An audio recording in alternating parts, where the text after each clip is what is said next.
Hello guys, welcome to all in my channel Raviraj MSV. मैं रवि आप सभी का अपने चैनल में स्वागत करता हूं। आज 12 अक्टूबर हो गया गाइस, तो आज का करंट अफेयर डिस्कस करते हैं। उससे पहले आज का मोटिवेशन थॉट्स देख लेते हैं गाइस।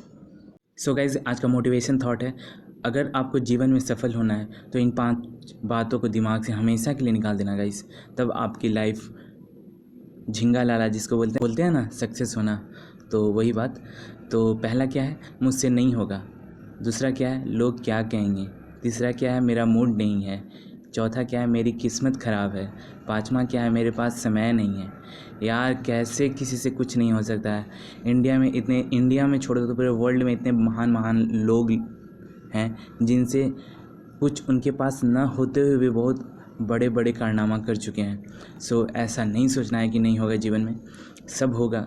और एक दिन आप अपने लाइफ में सक्सेस कीजिएगा और अपने गोल पे, अपने कैरियर पे फोकस तो कीजिए। एक बार एकदम मोटिवेशन के साथ, एकदम एकाग्रता के साथ आप एक बार अपने काम में मन लगाइए। बोला जा रहा है गाइस, ये जो 5 हैं, मुझसे नहीं होगा, लोग क्या कहेंगे, मेरा मूड नहीं है, मेरा किस्मत ख़राब है, मेरे पास समय नहीं है, ऐसा कुछ नहीं होता है गाइस।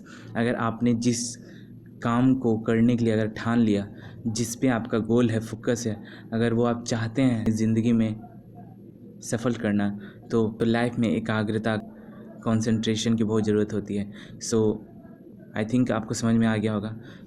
इसी मोटिवेशन के साथ आज का करेंट अफेयर स्टार्ट करते हैं। लेकिन आज का कौन सा डे सेलिब्रेट किया जाता है, आज आइए देखते हैं उसको। गाइस, जैसा कि पता है कि आज 12 अक्टूबर हो गए, तो world sight day as a celebrate किया जाता है वर्ल्ड लेवल पे। ओके, इस बार का थीम है guys, focusing on preservation of the vision in the work place. जैसा कि आपको पता है कि दुनिया भर में बहुत सारे अंधेपन से बहुत लोग जूझ रहे हैं, उन पे प्रकाश डालने के लिए, उनको अवेयरनेस करने के लिए ये डे एज ए सेलिब्रेट करते हैं। जैसा कि पता है कि मैं डेली एक स्टेट या फिर यूटी को एज ए कवर करता हूँ और उससे रिलेटेड जितने भी इंफॉर्मेशन हैं उसको मैं एक्सप्लेन करता हूँ। तो आज मैंने जो लिया है वो लद्दाख है। आइए लद्दाख के बारे में कुछ इन्फॉर्मेशन कलेक्ट करते हैं। एरिया का बात करते हैं गाइस, तो एरिया वहाँ का है 59,146 किलोमीटर स्क्वायर। ठीक है। अगर पॉपुलेशन इन टर्म्स 2011 के सेंसस के अकॉर्डिंग देखते हैं तो वहाँ का जो पॉपुलेशन है गाइस वो 2,74,289 है। ठीक है ना। अगर लैंग्वेज का बात करते हैं तो ऑफिशियल वहाँ का जो लैंग्वेज वो हिंदी और इंग्लिश है। और वहाँ एज ए लोकल लेवल पे जो बोला जाता है लैंग्वेज वो लद्दाखी हो गया, उर्दू हो गया, पुर्गी हो गया, ब्रोक्सकात हो गया एंड बाल्टी हो गया।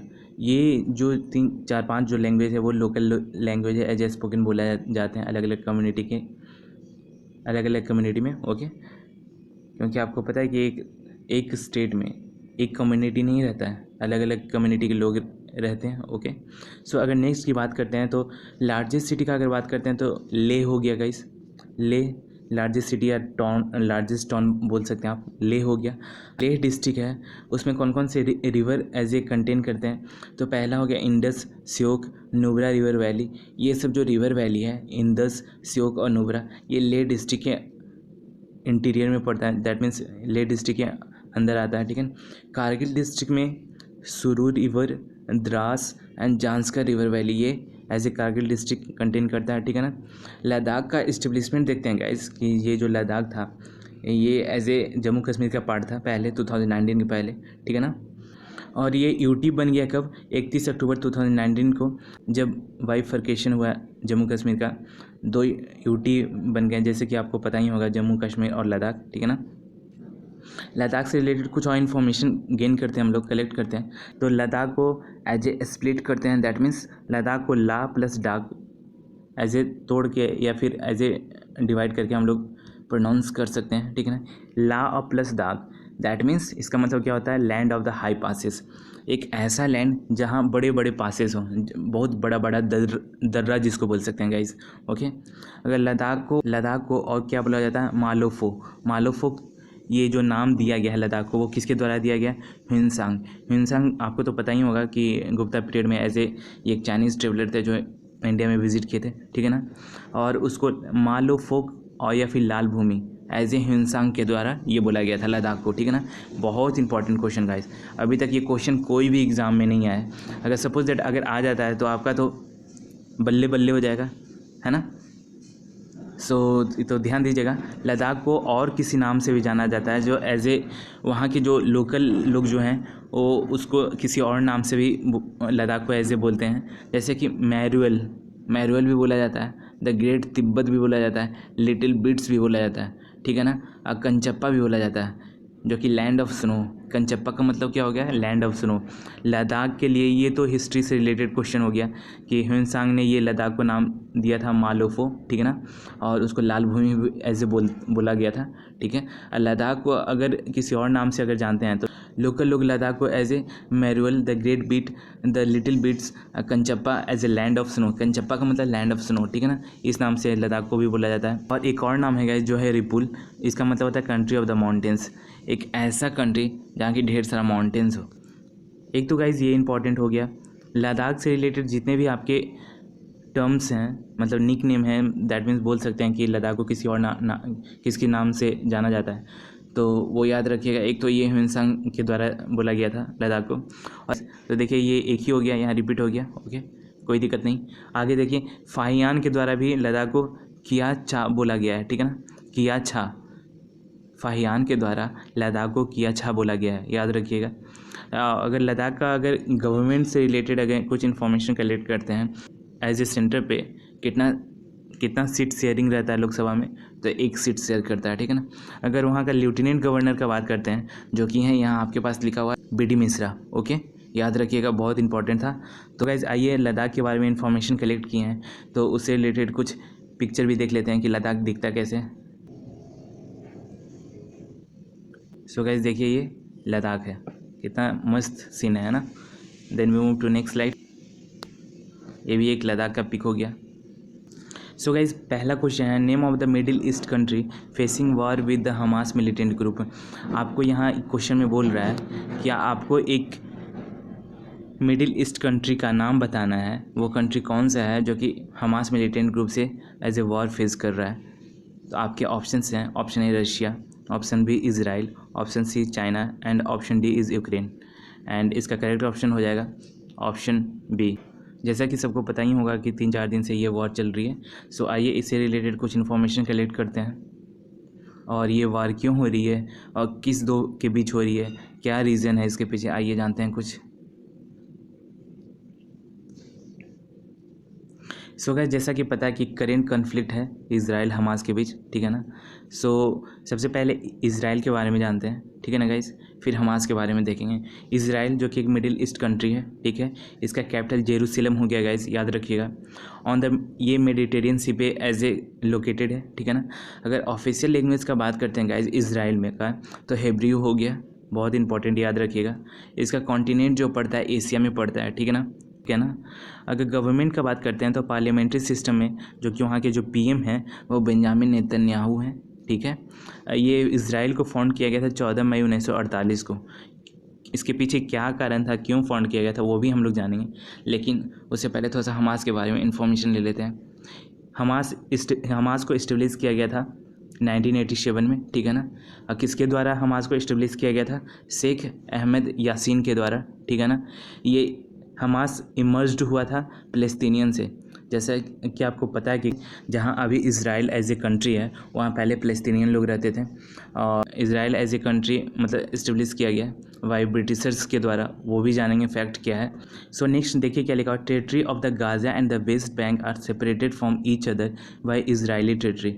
जो इज़राइल एज ए कंट्री हुआ, इज़राइल का जब टेरिटरी जब एज ए कंट्री फॉर्म्ड हुआ, तो जब कंट्री फॉर्म्ड हुआ तो जो फ़लस्तीनियन था उसमें जो गाज़ा स्ट्रिप और जो वेस्ट बैंक था वो एज ए सेपरेट हो गया, अलग अलग हो गया। अब बीच में as a Israel as a country establish हुआ, ठीक है ना। फिर देखिए नेक्स्ट क्या लिखा है, both are under the jurisdiction of the Palestinian authority. यहाँ जो बोल रहा है दो बोथ जुरिडिक्शन, मतलब ये गाज़ा स्ट्रिप और वेस्ट बैंक, ये जो दोनों जुरिडिक्शन है वो फ़लस्तीनियन अथॉरिटी के अंदर आता था, ठीक है ना। तो after Israel as a country establish हुआ, देन ये जो दो है वेस्ट बैंक और गाज़ा वो सेपरेट हो गया। अगर बात करते हैं गाइज, जो गाज़ा स्ट्रिप है गाइज उसको गवर्न करता है हमास लोग, ठीक है ना। हमास किसको गवर्न करता है, गाज़ा स्ट्रिप को गवर्न करता है, मतलब हमास एज ए कंट्रोल किस स्ट्रिप को करता है, गाज़ा स्ट्रिप को, ठीक है ना। आइए कुछ और इन्फॉर्मेशन जानते हैं नेक्स्ट स्लाइड में। जैसा कि आपको पता है, ये इसराइल का मैप दिख रहा होगा आपको, ठीक है ना। ये एक्चुअली पहले प्लेस्तीनियन का पार्ट था ये पूरा मैप, ठीक है ना। इसराइल जब से इस्टेब्लिश्ड हुआ एज ए कंट्री, तो ये जो प्लेस्तीनियन का दो जुरिस्डिक्शन है, दैट मीन्स वेस्ट बैंक और गाजा, वो एज ए सेपरेट हो गया। इसराइल का अगर मैप का बात करते हैं गाइस, तो इसराइल का ये देखिए वेस्टर्न साइड में Mediterranean sea as a boundary share करता है, याद रखिएगा। और south west side Egypt share करता है बाउंड्री, और eastern side Jordan as a boundary share करता है, ठीक है ना। North eastern side Syria as a boundary share करता है। सो गाइज आइए इसराइल एज ए कंट्री कैसे इस्टेब्लिश हुआ, इससे रिलेटेड कुछ हिस्ट्री जानते हैं गाइज। प्लेस्तीनियन इसके पहले था, तो वो क्यों हटा, आइए जानते हैं कुछ। सो गाइस, जैसा कि आपको पता है कि ये देखिए, ये जो इजरायली का जो मैंने अभी कुछ देर पहले आपको मैप जो दिखाया था, वो पहले एज ए प्लेस्तीनियन था 1946 में, याद रखिएगा गाइस। 1946 में प्लेस्तीनियन था। देन गाइस 1947 में एक यूएन का प्लान आता है। उससे पहले गाइस 1917 में वेलफेयर डिक्लेरेशन आता है, जो कि ब्रिटेन के द्वारा लाया गया था। ये ब्रिटेन सपोर्ट कर रहा था कि जो प्लेस्तीनियन में, गाइस बता देते हैं यहाँ कि प्लेस्तीनियन में दो कम्युनिटी के लोग रहते थे, एक अरब कम्युनिटी, एक जूस कम्युनिटी, ठीक है ना। तो अरब कम्युनिटी, ये जब प्लेस्तीनियन पूरा था, ये पूरा एज ए डोमिनेट करता था, ठीक है ना, अरब कम्युनिटी के लोग। लेकिन कभी कहीं कहीं सम पार्ट ऑफ एरिया जहाँ जूस लोग एज ए बिलोंग करते थे, तो उन लोग के लिए एज ए होम नहीं था, ठीक है ना। तो उसके लिए ब्रिटेन एक डिक्लेरेशन लेके आता है, बेल्फोर डिक्लेरेशन, ठीक है ना।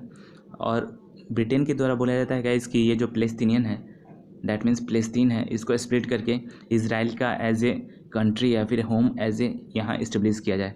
देन 1947 डिक्लेरेशन आता है यूएन में, ये प्लान आता है कि प्लेस्तीन को एज ए स्प्लिट करके अरब कम्युनिटी के लिए अलग एक एरिया हो जाए और ज्यूस के लिए एक अलग एरिया हो जाए, ठीक है ना गाइस।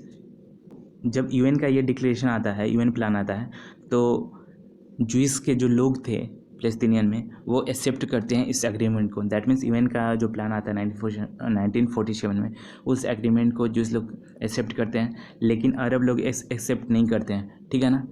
क्योंकि अरब लोग नहीं चाहते थे कि ज्यूस लोग यहाँ इनके मतलब कंट्री पे एज ए डोमिनेट करे, ठीक है ना, शासन करे। सो इसी टाइम 1947 में क्या होता है, Israel as a country establish हो गया, ठीक है ना। देन क्या होता है 1947 में यूएन के डिक्लेरेशन से वोट एज ए पास हो जाता है, Israel as a freedom country बन जाता है। कब, 1948 में डिक्लेयर हो जाता है एज ए कंट्री, इसको आज़ादी मिल जाती है, इंडिपेंडेंट हो जाता है, तो Israel as a country establish हो जाता है। तो देखिएगा, ये जो वाइट पोर्शन जो दिख रहा है इसराइली है, और ये ग्रीन वाला प्लेस्तीनियन है। फिर धीरे धीरे क्या होता है कि इसराइल का इतना डोमिनेट बढ़ जाता है, मतलब डोमिनेंस बढ़ जाता है इस कंट्री पे, कि प्लेस्तीनियन को एकदम कम कर दिया। और जितने भी ये वाइट पोर्शन दिख रहा है आपको, ये पूरा इसराइल एज ए स्प्रेड हो रहा है धीरे धीरे, ठीक है ना। ये कब है, 1949 1967 का बात है, ठीक है ना। फिर अगर बात करते हैं 2012 में, देखिए एकदम प्लेस्तीनियन गायबे हो गए लगभग, और Israel as a dominate as a वहाँ राज करने लगा, ठीक है ना। सो गाइज, आई थिंक आपको समझ में आ गया होगा। सो इससे रिलेटेड अभी जो ये कॉन्फ्लिक्ट क्यों हो रहा है, उससे रिलेटेड कुछ और जानकारी जानते हैं। सो गाइज, जो हमास है वो एक प्लेस्तीनियन पॉलिटिकल मिलिटेंट ऑर्गेनाइजेशन का एक ग्रुप है, ठीक है ना, जो कि करेंटली गवर्न कर रहा है, जैसा कि मैंने आपको मैप में बताया था, गाजा स्ट्रिप पे। गाजा स्ट्रिप एक तरह का प्लेस्तीनियन का मतलब जो दो टेरिटरी था, एक तो मैंने गाजा स्ट्रिप बताया था, एक वेस्ट बैंक बताया था। जो गाजा स्ट्रिप एक वही दो टेरिटरी का एक पार्ट है, मतलब प्लेस्तीनियन का एक पार्ट है। हमास का जो मेन एम है गाइस, उसका मेन एम ये है कि जो पूरे जो इसराइल समेत और जो फ़लस्तीन है वो पूरे कंट्री को एज ए इस्लामिक स्टेट घोषित करना चाह रहे हैं। लेकिन वहीं ये तो गाजा स्ट्रिप पे हमास एज ए रूल करते हैं, कंट्रोल करते हैं, लेकिन जो वेस्ट बैंक को जो कंट्रोल करता है वो फतह लोग होते हैं। फतह लोग चाहते हैं कि इनका मेन एम है कि दो स्टेट सॉल्यूशन रहे, मीन्स एक फ़लस्तीनियन भी रहे और एक इजरायली एज ए कंट्री भी रहे, इनका ये मेन है। और ये हमास का मेन एम है कि पूरे country as a Islamic country घोषित हो जाए, ठीक है। सो गाइस, ये रिसेंट कन्फ्लिक्ट का कारण ये है कि ये पहली बार नहीं हो रहा है, इससे पहले भी बहुत सारा वॉर एक दूसरे के बीच हुआ है, ठीक है ना गाइस। 1973 में एक वॉर होता है इजरायली, इजिप्ट और सीरिया के बीच। उस वॉर को एज ए नाम बोला जाता है योम किपुर वॉर, एंड इसको अक्टूबर वॉर भी बोला जाता था 1973 में जो हुआ था, रमदान वार भी बोला जाता है। ये बहुत इंपॉर्टेंट क्वेश्चन हो गया guys as a exam purpose, state PCS, UPSC और एसएससी रिलेटेड जितने भी एग्जाम हैं, ठीक है ना। ये याद रखिएगा 1973 में इज़राइल इजिप्ट और सीरिया के बीच में जो वॉर हुआ था वो किस किस नाम से एज ए जाना जाता है, ठीक है ना। इसका मेन रीज़न जो रिसेंट कॉन्फ्लिक्ट हो रहा है उसका मेन रीज़न क्या है, वो एक फ़लस्तीनियन मिलिटेंट जो ग्रुप है, दैट मीन्स हमास जो है, जैसा कि यहाँ देखिए मिलिटेंट ग्रुप हैं, वो अनप्रेसिडेंटेड अटैक कर रहे हैं इजरायली टेरिटरी पे, ठीक है ना। बिना कोई रीज़न का अटैक करने लगे। वो जैसा कि आपको बताया कि हमास लोग का मेन रीज़न क्या है, as a Muslim state, as a country घोषित करना। इनको ये जज नहीं रहा है कि इजराइल लोग कैसे यहाँ एज ए रूल कर रहा है हमारे स्टेट पे, ठीक है। सो इसीलिए ये लोग क्या कर रहे हैं कि मतलब अनप्रेसिडेंटेड बिना मतलब का अटैक किए जा रहे हैं इजरायली टेरिटरी पे, फिर किल कर रहे हैं जो कि इजरायली सिटीज़न है उनको, और एबडक्ट कर रहे हैं, दैट मीन्स किडनैप भी किया जा रहा है। सो इसी कारण से क्या हुआ कि जब पता चला इजरायली गवर्नमेंट को, देन उन्होंने क्या किया, रिटेलिएट कर दिया, मतलब फिर इधर से भी कॉन्फ्लिक्ट स्टार्ट हो गया। तो ये भी कॉन्फ्लिक्ट अभी जारी है गाइस, देखते हैं कब तक ये चलता कॉन्फ्लिक्ट। सो आई थिंक आपको समझ में आ गया होगा ये पूरा जो हिस्ट्री से लेके अभी रिसेंट जो अभी चल रहा है दोनों कंट्री के बीच conflict. So I think you got it. अगर नहीं समझ में आया होगा तो आप कमेंट करके आप पूछ सकते हैं, जो भी अगर आपका क्यूरी है, जो भी आपका प्रॉब्लम है। So I think I move to next question. अगर डिस्कस करेंगे गाइस, बहुत सारा इससे रिलेटेड हिस्ट्री में वॉर हुआ है तो बहुत ज़्यादा 1-2 घंटा का वीडियो बन जाएगा। So we move to next slide. Second question है guys, name of the person who will be awarded 2023 Nobel prize in economics. Economics में नोबेल प्राइज़ मिला है 2023 के, वो कौन है? आपके ऑप्शन है Claudia Goldin, A option B हो गया Ben S Bernanke, option C हो गया Douglas W Diamond, and option D हो गया फिलिप एच डायविग। एंड इसका करेक्ट ऑप्शन हो जाएगा guys option A, Claudia Goldin को 2023 में नोबेल प्राइज़ इन इकोनॉमिक्स मिला है, ठीक है ना। यहाँ पे ही बता देते हैं गाइज, ये जो ऑप्शन बी है, ऑप्शन सी है, ऑप्शन जो डी है, ये 3 लोग हैं जिनको 2022 में नोबेल प्राइज़ इन इकोनॉमिक्स मिल चुका है, ठीक है ना, याद रखिएगा। सो आइए इससे रिलेटेड कुछ इन्फॉर्मेशन जानते हैं, इस क्वेश्चन क्यों मिला इनको ये नोबेल प्राइज़। सो गाइज देखिए, ये वही हैं क्लॉडिया गोल्डिन जिनको नोबेल प्राइज़ से एज अवार्डेड किया गया, ठीक है ना। देखिए इससे रिलेटेड कुछ इन्फॉर्मेशन जानते हैं। क्लॉडिया गोल्डिन, ठीक है ना, ये एक प्रोफेसर हैं इकोनॉमिक्स के, जो कि हार्वर्ड यूनिवर्सिटी के हैं, ठीक है ना। इनका जन्म होता है न्यूयॉर्क में 1946 में, ठीक है ना। इनको अवार्ड किया गया है सेवेरिगेज रिस्क बैंक प्राइज़। ये ही एक तरह का नोबेल इकोनॉमिक प्राइज़ बोला जाता है गैस। ये मतलब नोबेल इकोनॉमिक प्राइज़ को एज ए, अगर इकोनॉमिक्स में किसी को नोबेल प्राइज़ मिल रहा है उसको सेवेरिगेज रिस्क बैंक प्राइज़ भी बोल सकते हैं, ठीक है ना। इनको क्यों मिला है गाइज ये प्राइज़? क्योंकि इन्होंने advance the understanding of the gender gap in the labour market. जो आजकल जो लेबर मार्केट है उसमें जेंडर गैप में एज ए मेल फीमेल में इन्होंने understanding as advance understanding gain किया है, इसी से रिलेटेड इनको ये प्राइज़ दिया गया है। कुछ और इन्फॉर्मेशन बात करते हैं तो ये 3rd वुमेन है इन इकोनॉमिक्स में प्राइज़ पाने वाले। इनसे पहले भी 2 हैं वुमेन जिनको नोबेल प्राइज़ इन इकोनॉमिक्स में मिल चुका है। पहला है जो कि 2009 में उनको जो नोबेल प्राइज़ मिला था इकोनॉमिक्स में, वो है एलिनोर ऑस्ट्रोम। इनको क्यों मिला था? हर एनालिसिस ऑफ इकोनॉमिक गवर्नेंस, इन्होंने इकोनॉमिक्स के गवर्नेंस में एनालिसिस किया था, इसलिए 2009 में इनको एज ए नोबेल प्राइज़ दिया गया था। सेकेंड जो वुमेन है जिनको इकोनॉमिक्स में एज ए नोबेल मिला था वो 2019 में मिला था, जिनका नाम है एस्थर डुफ्लो। आई थिंक बहुत लोगों को पता ही होगा। इनका जो फील्ड था एज ए नोबेल प्राइज़ पाने का, किस वर्क पे एज ए काम किया था कि 2019 को एस्थर डुफ्लो को as a Nobel prize economics मिला, क्योंकि इन्होंने अप्रोच किया एलिवेटिंग ग्लोबल पॉवर्टी को, मतलब ग्लोबल लेवल पे जो पॉवर्टी है उसको एलिवेट कैसे किया जाए, हटाया कैसे जाए, इससे रिलेटेड इन्होंने एज ए अप्रोच किया था, इसलिए इनको ये नोबेल प्राइज़ दिया गया था। So I think got it. Nobel prize से रिलेटेड जितने भी इन्फॉर्मेशन है गाइस, कब इस्टेब्लिश किया जाता है, किनके द्वारा ये किनके नाम पे दिया जाता है, और ये कब इस्टेब्लिश हुआ था, किस किस फील्ड में ये दिया जाता है, तो मैंने प्रीवियस वीडियो इस पे बना रखा है, तो आप प्रीवियस वीडियो को चेकआउट कर सकते हैं guys. Okay, so we move to next question. So third question है कि India and which country signed MOU, that means memorandum of understanding on cooperation in the energy sector. Energy sector में एक MOU sign किया गया है India और किस country के साथ। एंड आपके ऑप्शन हैं, option A Saudi Arabia, option B Italy, option C Israel and option D है जर्मनी। एंड आपके करेक्ट ऑप्शन हो जाएंगे option A, that is Saudi Arabia. आइए इससे रिलेटेड कुछ इन्फॉर्मेशन जानते हैं। सो जैसा कि पता है कि MOU साइन किया गया इंडिया सऊदी में, दैट मीन्स सऊदी अरेबिया में, एनर्जी सेक्टर से रिलेटेड, ठीक है ना। ये देखिए यहाँ क्या लिखा हुआ है, agreement outline several areas of the collaboration including renewable energy. जो ये MOU साइन हुआ है इसमें इंक्लूड क्या क्या है, एनर्जी सेक्टर से बेसिकली ये जो बिलोंग करता है, रिन्यूएबल एनर्जी हो गया, एनर्जी एफिशिएंसी हो गया, हाइड्रोजन हो गया, इलेक्ट्रिसिटी हो गया, ग्रिड कनेक्शन हो गया, पेट्रोलियम हो गया, नेचुरल गैस हो गया, स्ट्रेटेजिक पेट्रोलियम रिजर्व हो गया, एनर्जी सिक्योरिटी हो गया। ये सब फील्ड में एज MOU साइन किया गया इंडिया इजराइल से रिलेटेड, ठीक है ना। अगर सऊदी अरेबिया न्यूज़ में आएगा तो सऊदी अरेबिया से रिलेटेड कुछ इन्फॉर्मेशन जान लेते हैं। वहाँ के जो प्राइम मिनिस्टर हैं, आई थिंक सबको पता ही होगा, मोहम्मद बिन सलमान हैं, ठीक है ना। उनको एज ए क्राउन प्रिंस के नाम से भी जाना जाता है, ठीक है ना, सऊदी अरेबिया में। और सऊदी अरेबिया का बात करते हैं, उसका जो कैपिटल है वो रियाद हो गया, वहाँ का करेंसी क्या हो गया, Saudi riyal. Okay, so I think you got it. So we move to next question. Next question है guys, recently scientist are conducting research on water mill. मतलब जो साइंटिस्ट हैं रिसेंटली कंडक्ट किए हैं रिसर्च ऑन वाटर मिल पे, ये क्या है आपसे क्वेश्चन पूछा जा रहा है। ऑप्शन फ्रूट है ए, ऑप्शन बी वेजिटेबल है, मतलब ये वाटर मिल क्या है आपसे ये क्वेश्चन किया जा रहा है। ऑप्शन सी फ्लावरिंग प्लांट है, ऑप्शन डी मेडिसिन है, और इसका करेक्ट ऑप्शन हो जाएगा guys C, that is flowering plant है। आइए इससे रिलेटेड कुछ इन्फॉर्मेशन जानते हैं। सो गाइस देखिए यहाँ ये वाटर मिल हो गया, ठीक है ना। ये एक वर्ल्ड का सबसे स्मॉलेस्ट फ्लावरिंग प्लांट है गाइस, ठीक है ना, याद रखिएगा, जिसका नाम है वाटर मिल। सो ये गाइस ये न्यूज़ में क्यों है वाटर मिल, क्योंकि एक तरह का सोर्स एंड न्यूट्रिशन ऑक्सीजन का एस्ट्रोनॉट्स के लिए, ठीक है ना। और इससे रिलेटेड जो स्टडी किया गया है गाइस वो कंडक्ट किया गया है European space agency, that is Europe में ये कंडक्ट किया गया है, स्टडी किया गया है। और वहाँ का जो टेक्निकल सेंटर है जो कि नीदरलैंड में है वहाँ, ठीक है ना। और वाटर मिल क्या है, एक टीनी साइज का floating habitat on the water bodies, पानी के मतलब ऊपर एक तैरता हुआ हैबिटेट है, मतलब एक टीनी साइज का वाटर मिल है, मतलब फ्लोरिंग प्लांट है। आपको आई थिंक समझ में आ रहा होगा। और इससे रिलेटेड और कुछ इन्फॉर्मेशन जानते हैं गाइस। तो ये जो फ्लावरिंग प्लांट है ये लैक ऑफ रूट्स है एंड स्टेम एंड लीव है, ना इसका रूट्स होता है, ना इसका स्टेम होता है, ना इसका लीव्स होता है, दैट मीन्स पत्ता होता है, ठीक है ना।